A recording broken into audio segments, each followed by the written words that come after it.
اسی لیے جیسے ہر تعمیر کی بنیاد ہوتی ہے، 1 منزلہ مکان ہے یا 100 منزلہ مکان ہے، اس مکان سے صحیح فائدہ اٹھانے کے لیے ہوا کے اعتبار سے، روشنی کے اعتبار سے، حفاظت کے اعتبار سے کہ باہر سے آنے والے طوفان، چور، ڈاکو ہر طرح سے حفاظت ہو جائے، اس کے لیے اصل اس کی بنیادیں ہیں۔ جب تعمیر کی بنیادیں صحیح ہوتی ہے، طاقتور ہوتی ہے، تو پھر اس تعمیر سے پورا فائدہ اٹھایا جاتا ہے۔ بنیادیں ہی ہل جائے، بنیادیں ہی کھوکھلی ہو جائیں، بنیادوں میں پانی مرنے لگے، تو پھر وہ تعمیر بھی اور تعمیر والے بھی جو اس میں رہتے ہیں، مرد، عورتیں، بچے اور جو کچھ اس کے اندر جتنی چیزیں ہیں، وہ سب خطرے میں پڑ جاتی ہیں۔ اسی لیے اللہ پاک نے ہم کو جو زندگی مرحمت فرمائی ہے،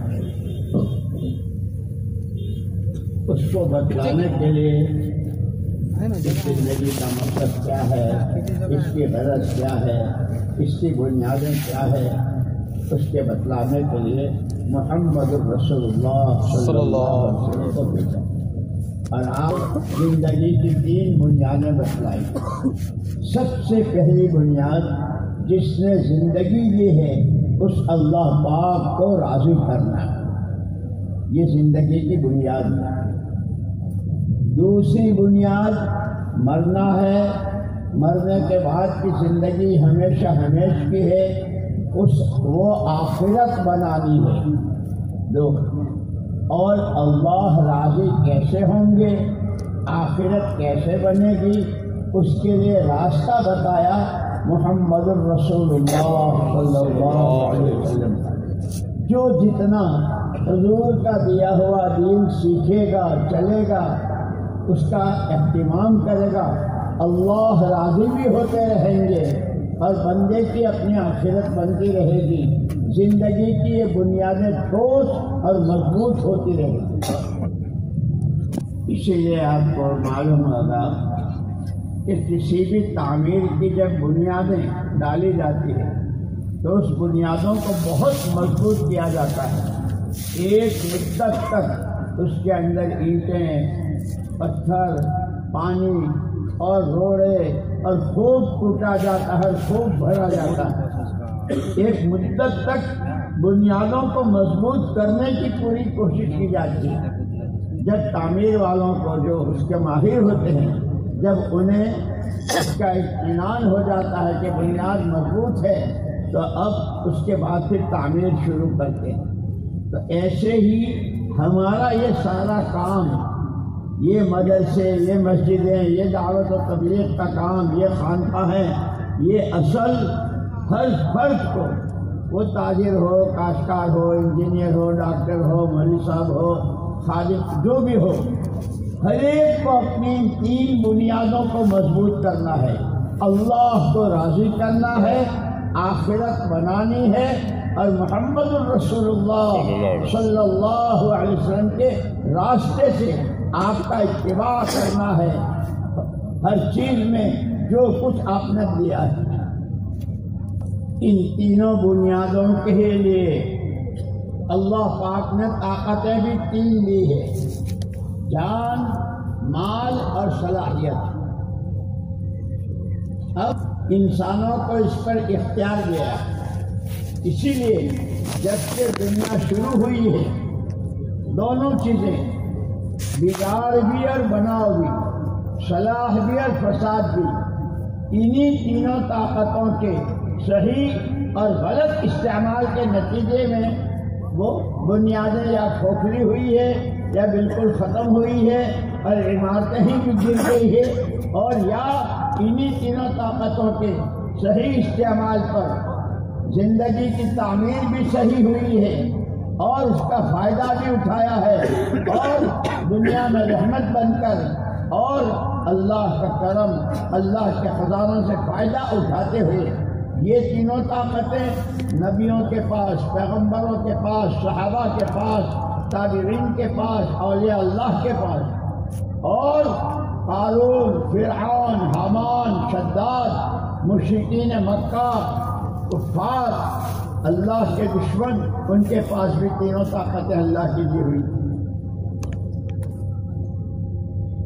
اسی لیے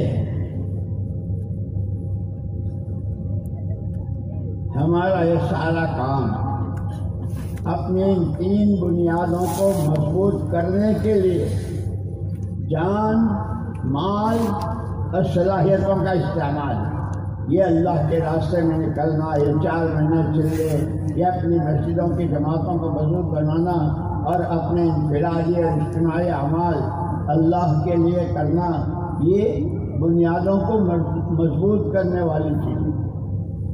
خیال، جھوٹ، سود، کسی کا حق مارنا، کسی پر ظلم زیادتی، یہ سارا ان بنیادوں کو کمزور کرنے والی چیز ہے. آخر تینوں طاقتیں صحیح لگے، زندگی سے صحیح فائدہ اٹھاویں، آخرت بنے، اللہ راضی ہو، اور دنیا میں بھی حیات طیبہ، جس کو قرآن نے کہا ہے من عمل صالحا من ذکر او انثى وهو مؤمن فلنحيينه حیاتا طیبہ. جو اپنی ان تینوں طاقتوں کو ایمان بنانے پر، اعمال بنانے پر، اللہ رسول کی فرما برداری اور اطاعت پر لگاتا ہے، دنیا میں اس کو حیات طیبہ ملتی ہے، اور آخرت میں اس کا اجر و ثواب کہ وہ تو دنیا میں رہتے ہوئے ہم سوچ نہیں سکتے، اتنا بے حساب اللہ دیں گے. اللہ پاک نے بہت بڑا فضل فرمایا، بہت بڑا احسان کیا کہ جان، مال اور صلاحیت کا صحیح مصرف کیا ہے، کہاں لگے. اس کے لیے محمد الرسول اللہ صلی اللہ علیہ وسلم کو نمونہ بنا کر لقد کان لکم فی رسول اللہ اسوۃ حسنہ، تمہارے لیے سب سے بہتر نمونہ تمہارے نبی ہیں. اور نبی پاک صلی اللہ علیہ وسلم نے اپنے والے نمونے کی زندگی والے صحابہ کرام کا پورا مجموعہ تیار کیا. پھر صحابہ نے انہی بنیادوں پر اور انہی طاقتوں کو استعمال کر کے تابعین، تبع تابعین، اولیاء اللہ، مفسرین، محدثین، فقہاء، وہ سب بنے. شیطان کے پاس بھی ہیں اور وہ بھی اپنی تینوں طاقتوں کو استعمال کرتا ہے. کروڑ انسانوں کو جہنم میں، بلکہ میں تو اپنا سارا لگاؤں گا اسی پر کہ آدم کی اولاد کو اپنے ساتھ جہنم میں لے جاؤ. یہی تینوں طاقتیں مسلمہ کذاب، حضور پاک صلی اللہ علیہ وسلم کی وفات ہوئی، مسلمہ نے جھوٹے نبوت کی دعوت کا دعویٰ کیا. ایک دن آیا اور کہنے لگا آپ تو بیمار ہیں اور آپ کا انتقال ہو جائے تو آپ کے بعد مجھے نبی بنا دیں. حضور اکرم صلی اللہ علیہ وسلم کے پاس ایک لکڑی پڑی ہوئی تھی، فرمایا اتنا بھی نہیں، اللہ کا انتخاب ہے. لیکن اس نے افواہ پھیلا دی. میں محمد صلی اللہ علیہ وسلم سے مل کر آیا اور انہوں نے کہہ دیا کہ میرے بعد تم نبی ہو. اس نے جھوٹی نبوت کا دعویٰ کیا، لاکھوں گمراہ ہو گئے. لیکن اسی وقت میں ایک آدمی صدیق اکبر رضی اللہ تعالیٰ عنہ، غلط کو چلنے نہیں دینا، غلط ہے. اب حضور پاک صلی اللہ علیہ وسلم آخری نبی ہیں، آپ کے بعد کوئی نبی نہیں. اس کی تینوں طاقتوں کے غلط لگنے سے لاکھوں مرتد ہو گئے تھے. لیکن حضرت صدیق اکبر رضی اللہ عنہ ایک اکیلے یہ طے کر لیا، یہاں تک کہ لوگوں نے ڈرایا بھی، آپ جماعتیں بھیج رہے ہیں. حضرت رشید میں حرب وغیرہ جو گئے تھے اور حضرت اسامہ بن زید رضی اللہ عنہ کی جماعت بنائی اور ان کو اس کے مقابلے کرے، تو لوگوں نے ڈرایا کہ یہ روم والے بہت بڑی طاقت ہے، مدینہ پر حملہ کریں گے اور سب یوں ہو جائے گا.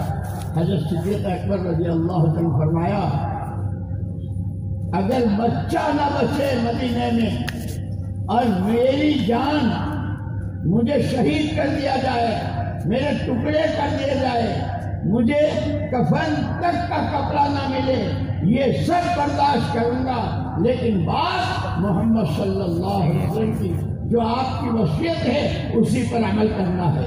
حضرت اسامہ بن زید کی جماعت کو بھیجا، وہ وحشی بن حرب جنہوں نے حضور اکرم صلی اللہ علیہ وسلم کے چچا کا کلیجہ چبایا تھا اور ناک کان کاٹے تھے، وہ بھی آئے تھے۔ جب انہوں نے توبہ کی حضور نے قبول فرما لی، اور پھر یہ وحشی بن حرب وہی مسلمان کے مقابلے پر گئے۔ تھوڑی مدت میں جتنے مرتد ہو گئے تھے وہ، اور سارے کے سارے اپنے ایمان میں، اپنے تقوی توکل میں، اللہ کے تعلق میں، آخرت بنانے میں، حضور پاک صلی اللہ علیہ وسلم کا اتباع کرنے میں دوبارہ وہاں پہنچ گئے جہاں حضور پاک صلی اللہ علیہ وسلم چھوڑ کر گئے۔ انسان ہیں، فرشتے نہیں ہیں۔ فرشتے تو گناہ کرنا چاہیں تو کر ہی نہیں سکتے۔ لا یعصون اللہ ما امرهم، وہ تو وہی کرتے ہیں۔ انسان میں اللہ نے نیکی کا مادہ بھی رکھا ہے، گناہ کا مادہ بھی رکھا ہے، لیکن قربان جائیں حضور پاک صلی اللہ علیہ وسلم ایسا پاک صاف اور آسان راستہ دیا ہے کہ بڑے سے بڑا پاپی اگر سچی توبہ کر کے آتا ہے تو اللہ کیسے معاف کرے گا۔ ابو جہل کا بیٹا ایسی قسمیں کھائی تھی، یہ کروں گا وہ کروں گا، لیکن یہ جو مستورات کا کام ہے نا، عورتیں بھی بڑا کام کرتی ہے جب ان کا رخ صحیح ہوتا ہے۔ ابو جہل کا بیٹا کیا نام تھا، حضرت اکرمہ،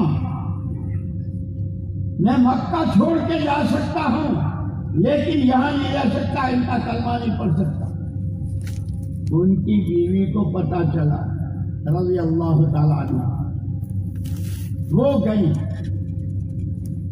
کہا میں تمہارے لیے امن لے کر آئی ہوں، اب تمہاری جان مال محفوظ رہے گی، محمد صلی اللہ علیہ وسلم تمہیں کچھ نہیں کہیں گے اور کوئی تمہاری جان پر حملہ نہیں۔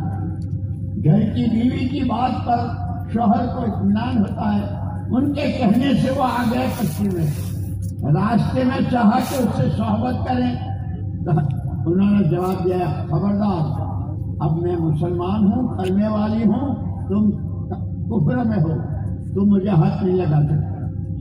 اسی حال میں آئے حضرت اکرمہ آئے، یہ یوں کہتی ہے اپنی بیوی سے، یہ یوں کہتی ہے کہ آپ نے مجھے امن دے دیا، کیا بات صحیح ہے؟ بالکل صحیح، اللہ کے نبی آپ نے تو امن دیا، لیکن میں نے تو کیسے کیسے پاپ کیے ہیں، کتنے بڑے ایسی قسمیں کھائی ہے، میرا کیا ہوگا؟ حضور پاک صلی اللہ علیہ وسلم نے فرمایا زبان سے بولو اللہم مغفرتک اوسع من ذنوبی رحمتک ارجا عندی من عملی، پھر کہو، پھر کہلوایا، پھر کہو، پھر کہلوایا، جب 3 مرتبہ یہ کہا حضور پاک صلی اللہ علیہ وسلم نے فرمایا تم تمام گناہوں سے پاک ہو۔ یہی حال حضرت وحشی بن حرب جنہوں نے حضور کے چچا کا کان ناک کاٹے تھے، کلیجہ چبایا تھا، فتح مکہ کے موقع پر آئے اور کلمہ پڑھا۔ حضور کو بہت، جب ان کا کلمہ قبول کیا تب بھی یہ فرمایا ٹھیک ہے تمہاری توبہ قبول، تمہارا کلمہ قبول، لیکن آگے اب سامنے مت آتے رہنا، مجھے میرے چچا یاد آتے ہیں۔ وہی وحشی بن حرب ہے، وہی تو پھر ان کے ہاتھوں مسلمہ کرتا آدمی سے گناہ بہت بڑا ہوتا، انسان ہی ہے، بڑے بڑے گناہ، لیکن قربان جائے حضور پاک صلی اللہ علیہ وسلم کی ایسی پاکیزہ شریعت اور ایسا پاکیزہ دین لا کر دیا کہ بڑے سے بڑے گناہگار کے لیے توبہ کا راستہ کھلا ہوا، آخری سانس تک توبہ کا دروازہ کھلا رہتا ہے۔ وحشی بن حرب نے توبہ کی، مسلمان کذاب کے قتل کا سبب بنے کہ یہ پاپ ختم ہو، تو انہوں نے اس گناہ کا بدلہ اس نیکی سے لیا جو قیامت میں سامنے آئے گا اور تاریخ میں اور سیرت میں لکھا ہوا۔ اسی لیے جان، مال اور صلاحیت اس کے استعمال کا اختیار ہے، صحیح بھی استعمال ہوتا ہے، غلط بھی استعمال ہوتا ہے۔ اسی لیے سب سے پہلا نمونہ حضور پاک صلی اللہ علیہ وسلم، پھر آپ کے صحابہ کہ 600 سال تک شرک میں، کفر میں، جہالت میں، لیکن جب حضور پاک صلی اللہ علیہ وسلم نے دین سکھایا، يعلمهم الحکمت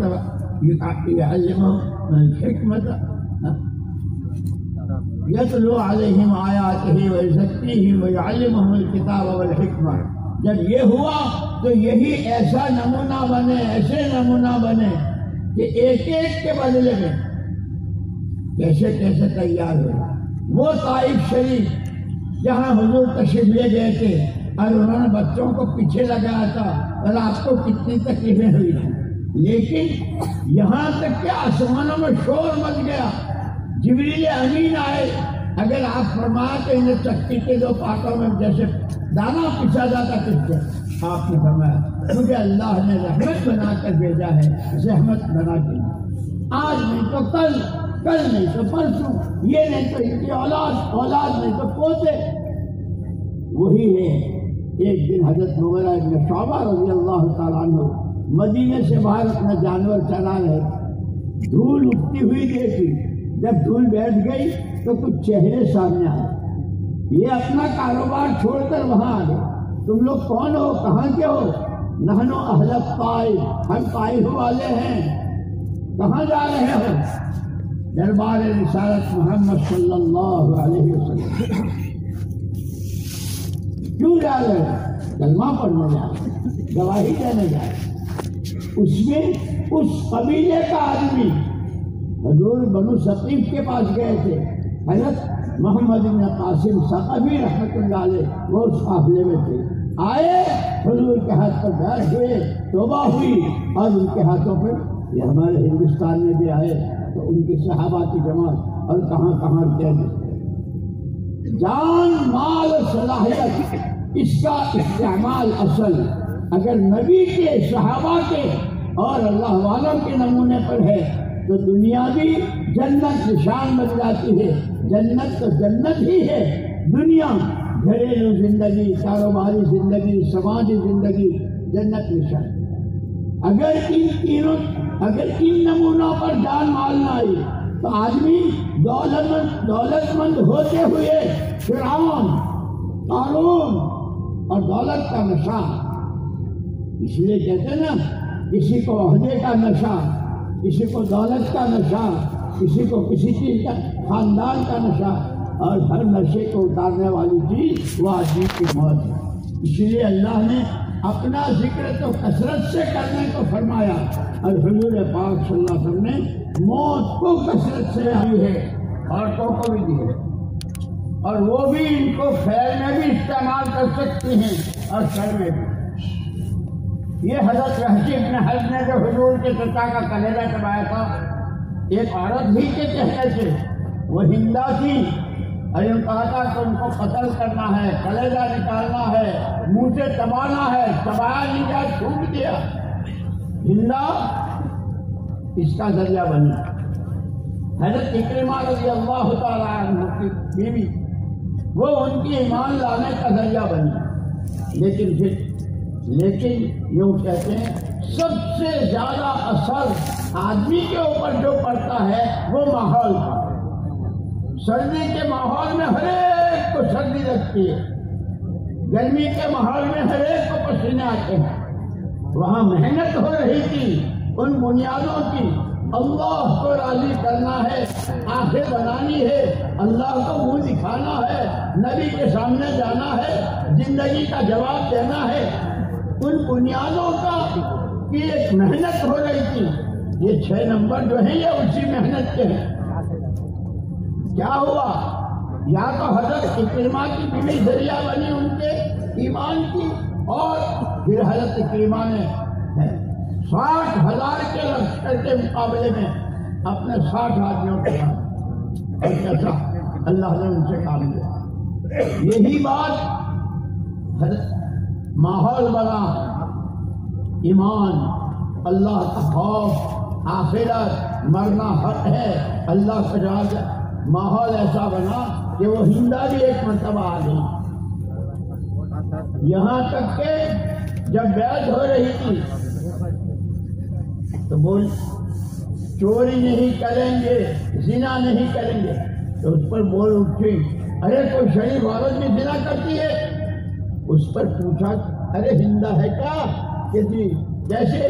کہ کلمہ پڑھنا ہے، جس کے ذریعے سے وہ ہوا تھا اب زندگی کا رخ صحیح ہو گیا، جان، مال اور صلاحیت صحیح استعمال ہوئی، خود کو اللہ نے ایمان سے نواز دیا، اور پھر ان سے اللہ مرد بھی عورتیں بھی، جان، مال اور صلاحیت اس کے استعمال کا رخ صحیح ہو جائے، اور نمونہ صرف اور صرف حضور پاک صلی اللہ علیہ وسلم کی ذات بابرکت ہے، تمہاری جانیں وہاں لگے جہاں تمہارے نبی کی، تم وہاں تھکو، تم وہاں بے چین و بے قرار ہو جاؤ جہاں تمہارے نبی بے چین و بے قرار ہو، تمہارا پیسہ وہاں خرچ ہو جہاں تمہارا نبی، تم وہ سوچو جو تمہارے نبی نے سوچا۔ نمونہ حضور کی ذات، اور اس نمونے کے لیے جو کہ اللہ نے آپ کو ذمہ داری دی تھی، یا ایھا نبی انا ارسلناک شاہدا ومبشرا ونذیرا، ہم نے آپ کو گواہ بنا کر اور داعی اللہ بنا کر بھیجا ہے، اور سراجا منیرا، کہ آپ کا آپ کی حیات بابرکت میں ایک ایسا مجموعہ مردوں، عورتوں، بچوں، عوام، خواص کا تیار کرتے جانا ہے، جو ظاہر اور باطن، جسم اور روح، عقیدہ اور عبادت اور اعمال و اخلاق و معاشرت میں 100% آپ کا نمونہ ہے۔ آپ نے وہ ذمہ داری پوری کی، اور صحابہ کا پورا مجمع، یہاں تک کہ عرفات کے میدان میں آپ نے پوچھا، تو مجھے اللہ نے جس بات کے پہنچانے کو کہا تھا میں نے پہنچا دیا۔ سب نے ایک زبان ہو کے کہا، بلغت الرسالہ، ادیت الامانہ، ونصحت الامہ، وکشف اللہ بک الغمہ۔ پھر اللہ کو گواہ بنایا، تو بھی گواہ ہو جائے سارے گواہ۔ میرے دوستو، یہ اجتماع، یہ جماعتیں اور یہ مسجد وار جماعتیں، یہ دعوت کے نام سے جتنا کام ہے وہ اصل اسی کے لیے ہے، اپنی تینوں بنیادیں، اللہ کو راضی کرنا، اپنی آخرت بنانا، نبی کی تابع داری میں نبی والی زندگی کا نمونے پر آنے کی کوشش میں لگنا، اپنی ذات سے کرنا اور دوسروں کو اس سے لانے کی محنت کرنا۔ اللہ நமக்கு வழங்கி இருக்கிற உணவு صاحب رحمۃ اللہ علیہ فرماتے تھے کہ بعض مرتبہ ایک آدمی ہوتا ہے لیکن اس کا اخلاص، اس کی قربانی، اللہ کا خوف، آخرت کا فکر قوموں کو ہدایت دلواتا ہے۔ سورہ بروج والسماء ذات البروج والیوم الموعود میں اس شہزادے کا واقعہ ہے۔ بادشاہ تھا، اس کا بیٹا تھا، وہ بادشاہ اس بیٹے کو جادو سکھانا چاہ رہا تھا، وہاں جادو کا ماحول تھا، اور بادشاہ کو یہ خیال تھا کہ میرے باپ تو گدی پر یہی ہوگا، اس لیے اس کو ایسا بنا دوں۔ بادشاہ کے کہنے سے ہو جاتا تھا، لیکن اللہ جب کسی کی قسمت جگاتے ہیں، ہدایت تو اللہ کے قبضے میں ہے، وہ روز جاتا روز آتا۔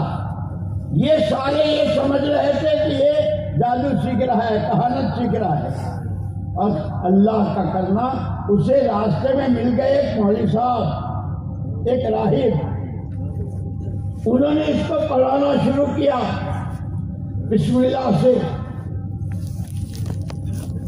وہ یہ سمجھتے رہے، یہ کرتا رہا۔ ایک دن راز کھل گیا، پورے دربار میں بادشاہ کے جو خاص عاقلات ہیں، ایک آدمی کو آنکھوں کی تکلیف تھی، جتنے علاج، جتنی دوائیں، کوئی فائدہ نہیں۔ ایک دن یہ آیا مدرسے سے، اس نے پڑھ کر کے دم کیا، اس کی آنکھیں کھل گئی، صحیح ہو گیا، شور مچ گیا۔ بادشاہ کو فکر ہو گیا، ارے یہ تو میرے دین سے ہٹ رہا ہے، ارے میری بات نہیں کر رہا۔ تو بادشاہ نے درباریوں سے کہا اس کو پہاڑوں کی سیر کرانے لے جاؤ، اور جب خوب اوپر سے پہنچ جاؤ تو وہاں سے پھینک دو، مر جائے گا، پاک کر جائے گا۔ اس نے یہ کہا، یہ مختاری کی، لے گئے، انہوں نے دھکا دیا، لیکن جس کو اللہ رکھے اسے کون رکھے؟ جب نیچے آیا تو جیسے مائیں اپنے بچوں کو گود میں لیتی ہے، پیار کرتی ہے، اس کو فرشتوں نے ہاتھوں ہاتھ اٹھا لیا۔ یہ جیتا جاگتا دربار میں آیا، ارے یہ مرا نہیں، اس کو سمندر کا سفر کرا، ارے خوب گہرا پانی آوے تو وہاں چھوڑو۔ وہ بھی کیا، بادشاہ کا حکم تھا، ڈال دیا، اور سب مطمئن کرتے یہ مر گیا، ڈوب جائے گا۔ جیتا جاگتا، ارے مرا نہیں۔ اس نے کہا مرتا وہ ہے جس کو اللہ مارتے ہیں، جیتا وہ ہے جس کو اللہ گراتے ہیں۔ تم مجھے مارنا چاہتے ہو؟ وہ یہ سمجھ رہے تھے کہ اگر یہ زندہ رہا تو تم وہ کر لو، سولی پر مجھے لٹکا دو، مجھے سولی پر لٹکا دو۔ میں جس اللہ کو مانتا ہوں وحدہ لا شریک لہ، اس اللہ کے نام کی طاقت دیکھ لو۔ اللہ تو کتنی بڑی طاقت والا ہے، وہ تو بہت، اس کی تو کوئی حد ہی نہیں، اس کے نام کی طاقت دیکھ لو، سولی پر لٹکا دو، اگر اتنا کہہ دو بسم رب حاضر غلام، یہ جس اللہ کو مانتا ہے اس کے نام سے تیر چلاؤ گے میں مر جاؤں۔ وہ تو یہی چاہ رہے تھے کہ کسی طرح یہ ختم ہو، سولی پہ لٹکایا، تیر چلایا، اس کی لاش نیچے آ گئی، لیکن پہلے اس نے کہا تھا مجھے مارنا چاہتے تو ساری پبلک کو جمع کر لو تاکہ یہ منظر دیکھ لیں۔ اس کے اندر یہ تھا کہ میرے اللہ کے نام کی طاقت کو دیکھ لیں۔ جب اس کی لاش نیچے آئی تو سارا مجمع جتنا تھا، ساری قوم آمنا برب ھذا الغلام، آمنا برب، آج کے بعد ہم بھی اسی اللہ کو مانیں گے، اسی کی عبادت کریں گے جس کے نام سے اس نے جان دی۔ ایک فرد ہوتا ہے جب اس کے اندر آگ لگتی ہے، ایمان اپنی حقیقت کے ساتھ ہوتا ہے، تو ایک آدمی لاکھوں کی ہدایت کا سبب بنتا ہے۔ اللہ نہ کرے، اللہ نہ کرے، اللہ نہ کرے، جب آدمی غلط راستے پر آتا ہے تو وہ ایک لاکھوں کے مرتد ہونے کا بھی سبب بنتا ہے۔ حضرت موسیٰ علیہ السلام کے زمانے میں سامری ایک آدمی تھا، اس کا نام تھا، اس نے اپنے کرتب دکھائے، سونا چاندی، اور حضرت جبریل علیہ السلام کے پیروں کی مٹی لے کر کے اس کے اندر پھونکی، وہ بچڑا بن گیا، اس کے اندر سے آواز آنے لگی۔ اس نے قوم کو کہا، بنی اسرائیل تھے، نبیوں کی اولاد، موسیٰ علیہ السلام کو گئے ہیں طور پر، وہ بھول گئے اصل تو تمہارا معبود یہ ہے، یہ بچڑا، اور یہ کہہ کر کے اس نے تو لاکھوں بنی اسرائیل مرتد ہو گئے۔ ایک آدمی کی وجہ سے لاکھوں گمراہ ہوئے، اور ایک آدمی کی وجہ سے لاکھوں نے کلمہ پڑھا۔ اسی لیے ہمارا یہ کام اپنے رخ کو صحیح کرنا، اپنی جانوں کو کھپانا، قربانیوں کو بڑھانا، اور صرف اللہ راضی ہو جائے، آخرت بن جائے۔ صحابہ کرام رضوان اللہ اجمعین روم گئے، فارس گئے، افریقہ گئے، جہاں گئے وہاں والوں نے پوچھا کیوں آئے ہو، کیا چاہتے ہو؟ انما ہممنا الآخرہ، ہم تو ہمارا عزم و ارادہ ہماری آخرت بن جائے، اور ہمارے نبی صلی اللہ علیہ وسلم نے ہمیں آخرت سمجھائی اور وارث بنا کر کے گئے، ہماری آخرت بنے اور اللہ کے بندوں کی آخرت بنے۔ اس کے لیے سردی، گرمی، دھوپ، بھوک سب برداشت کر رہے ہیں، مارے پھر رہے ہیں، لیکن ہر ایک کی آخرت بن جائے۔ اللہ ہمیں یہ جذبات، یہ فکریں، یہ سوچ اور ہماری جان و مال کا رخ صحیح کہتے ہیں۔ اسی لیے میرے دوستوں اور بزرگوں، ہماری دو حیثیتیں ہیں، ایک ہماری اپنی ذاتی زندگی اور ایک پوری اجتماعی امت کی زندگی۔ ہمیں دونوں ذمہ داریاں دی گئی ہے، ہر ایک کو اپنی بنیادوں کو صحیح کرنا ہے اور دوسری طرف اللہ کی دی ہوئی جان مال اور صلاحیتوں کو عالمی سطح پر اللہ رسول کا پیغام پہنچاتے ہوئے ہر ایک کی جان مال اور صلاحیت کا رخ صحیح ہو جائے، اس کے لیے محنت کرنی ہے۔ اور جب محنت جب اپنے اس حد کو پہنچ جاتی ہے جو اللہ پاک چاہتے ہیں، پھر اللہ کی طرف سے صحابہ کرام رضوان اللہ تعالی اجمعین کی ہجرت، صحابہ کی نصرت، ان کے غزوات میں اور ان کے سرائے اور ان کی ساری محنتیں اور کوششیں جب اس درجے کو پہنچ گئی، اللہ نے عرفات کے میدان میں اذا جاء نصر اللہ والفتح ورأيت الناس يدخلون في دين الله افواجا، جب تمہاری محنتیں اس حد کو پہنچ گئی ہے، اب اللہ کی مدد آنے والی ہے اور تمہیں خود آنکھوں سے نظر آئے گا یہ کیسا فاسق فاجر آدمی تھا، ماشاءاللہ تہجد گزار، کیسا جھوٹ بولتا تھا، ماشاءاللہ سچا، نماز تک نہیں پڑھ، ارے یہ تو تہجد گزارو۔ یہ اللہ نے اس محنت میں تاثیر رکھی ہے۔ اس لیے دوستو، مجھے بھی اور آپ کو بھی سب سے پہلے آج تک ہم نے اللہ کی دی ہوئی جان مال صلاحیتوں کو نبی کے اور صحابہ کے نمونے سے ہٹ کر اپنی منمانیوں خواہشات پر اور شیطان کے بہکائے اور نفس کے ناپاک تقاضا پر استعمال کیا۔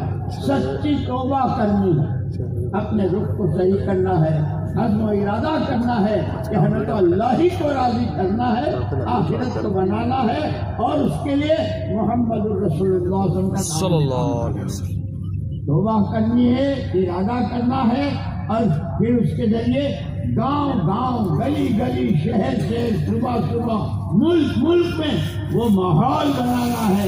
جیسے میں نے کہا تھا سردی میں سب کو سردی لگتی ہے، جب ایمان کا ماحول بنے گا، فکر آخرت کا ماحول بنے گا، خدا رسول کی فرما برداری تابعداری کا ماحول بنے گا، ہر ایک کے سینے میں دل ہے، ہر ایک سوچتا ہے۔ اللہ پاک ہمیں آنکھوں سے دکھائیں گے کہ چور ڈاکو بدکار وہ توبہ کر رہے ہیں اور شریف، اللہ ہمیں اس کے لیے قبول فرماوے۔ نیتیں کرو، ارادے کرو اور صرف بات سن کے چلے جانا نہیں ہے، اس لیے کہ حضور پاک صلی اللہ علیہ وسلم ہمیں اپنا وارث بنا کر گئے اور حضور کی دو نسبت ہیں۔ حضور دعوت کے بھی داعی تھے، دعوت کے بھی نبی تھے اور دعاؤں کے بھی نبی تھے۔ ان علماء سے پوچھو، شیعہ ستہ میں مستقل دعاؤں کا باب ہے، ہر موقع کی دعائیں بتائیے اور دعا کی طاقت، اللہ اکبر، بڑے بڑے صحابہ ڈرتے تھے اور دعاؤں پر کیسے کام بنے ہیں۔ رکی ہی بارش سے برسی ہے، بخار مدینے سے باہر چلا گیا ہے اور کیا کیا دعاؤں پر ہوا ہے۔ اس لیے ہم سب وارث ہیں دعوت کے اور دعا کے۔ آج تک کی جتنی غلط استعمال ہوئی جان مال صلاحیتیں، اس سے سچی توبہ کرنی ہے، اپنی زندگی کے کو صحیح کرنے کے لیے۔ اسی لیے یہ 4 مہینے جو مانگے جاتے ہیں اور ماشاءاللہ اس وقت تو بہت اچھا موقع ہے۔ یہ رجب کا مہینہ جس میں معراج ہوئی اور نماز زمین پر پڑھ رہے ہیں اور وہ معراج والی برکتیں، اور پھر رمضان مبارک آ رہے ہیں، لیلۃ القدر آ رہی ہے، عید کی رات میں اللہ پاک انعام تقسیم کرتے ہیں۔ یہ سارا موقع ہے، اس موقع کو ہاتھ سے نہ جانے دیں۔ زندگی تو گزرنے کو ہے، گزر کے رہے گی، وقت تو جاتا ہی ہے۔ آج تک پتہ نہیں کیسا کہاں، اس سے سچی توبہ کرتے ہوئے نقد 4 مہینے کے لیے اپنے آپ کو تیار کرنا ہے اور یہ عزم و ارادہ کرنا ہے، اللہ کو راضی کرنا ہے، آخرت بنانی ہے، نبی کی چال چلنا ہے، نبی کے نمونے پر آنا ہے اور آپ نے جو نمونہ صحابہ کا تیار کیا تھا ان کی سیرت کو پڑھ کر ان کے جیسے جذبات، خیالات، فکریں اور دعائیں اللہ کریں گے اللہ ہم میں سے کسی سے کبھی کچھ ہوا ہے، ہو رہا ہے، نہ ہوگا۔ جو ہوا اللہ کے کرنے سے، جو ہو رہا اللہ کے کرنے سے، جو ہوگا اللہ کے کرنے سے۔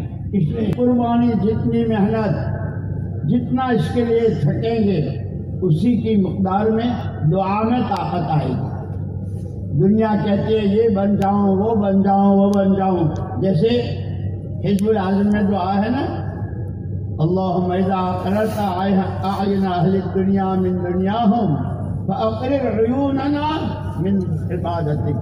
ہماری اندر کی آواز یہ ہو، اے اللہ جنہوں نے دنیا چاہی ان کو دنیا دے کر تو نے ان کی آنکھیں ٹھنڈی کی، ہم تجھ سے تجھے چاہتے ہیں، تو ہمارا ہو جائے، ہم تیرے ہو جائیں، ہمیں تیری عبادت کا ذوق اور شوق ہو جائے، اے اللہ تو ہمیں وہ دے۔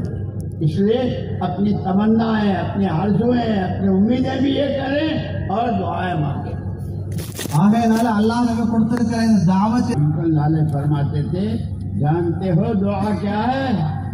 جانتے ہو دعا کیا ہے؟ دعا اس طاقت کا نام ہے جہاں تمام مادی طاقتیں جواب دے دیتی ہے، وہاں سے دعا کی طاقت کی ابتدا ہوتی ہے۔ اللہ اکبر۔ صحابہ کے سیرت میں کتنے واقعات ہیں، دعا پر کیسے کیسے مسئلے حل ہوئے ہیں۔ اس لیے ہمیں دعوت والا بننا ہے، دعا والا بننا ہے، اور جب یہ بنیں گے تو دنیا تو مفتہ سستی میں بن جائے گی۔ اسی لیے نیاتیں کرو، ارادے کرو، اور جس وقت جو تقاضا باہر ملکوں کا، اندر کا، پیدل سواری، دور قریب، مردوں کا، عورتوں کا، جیسے مستورات کی 2-3 باتیں میں نے سنائی ہے، اپنے گھروں میں بھی روزانہ کی تعلیم، صبح شام کی تسبیحات اور سنت کا اہتمام، یہ سارا اس کا کرنا ہے۔ اللہ مجھے بھی توفیق دے اور تمہیں بھی توفیق دے۔ فرما دیا ادعونی استجب لکم، مجھ سے مانگو، دعا کرو، میں قبول کروں گا۔ حضور پاک صلی اللہ علیہ وسلم نے فرمایا صلی اللہ وانتم متیقنین بالاجابہ، قبولیت کے یقین کے ساتھ دعا مانگو۔ اور ایک موقع پر فرمایا من لم یسأل اللہ یغضبہ اللہ، جو دعا نہیں مانگتا، جو اللہ سے نہیں مانگتا، اللہ اس پر ناراض ہوتے ہیں کہ تیرا کوئی اور معبود ہے، تیرا کوئی اور اللہ، خبردار۔ اس لیے دعا مانگنے سے بھی اللہ راضی ہوتے ہیں۔ دعا بہت بڑی عبادت ہے، اس کے آداب سکھائے کہ دعا مانگنے سے پہلے اللہ کی حمد و ثنا ہو، اور بیچ میں اخیر میں درود پاک ہو، تو یہ دعا سیدھی آسمانوں پر جاتی ہے اور وہاں اس کا استقبال ہوتا ہے اور اکرام ہوتا ہے۔ اللہ ہمیں تمہیں دعوت و دعا والا بنا دے۔ ஆகையினால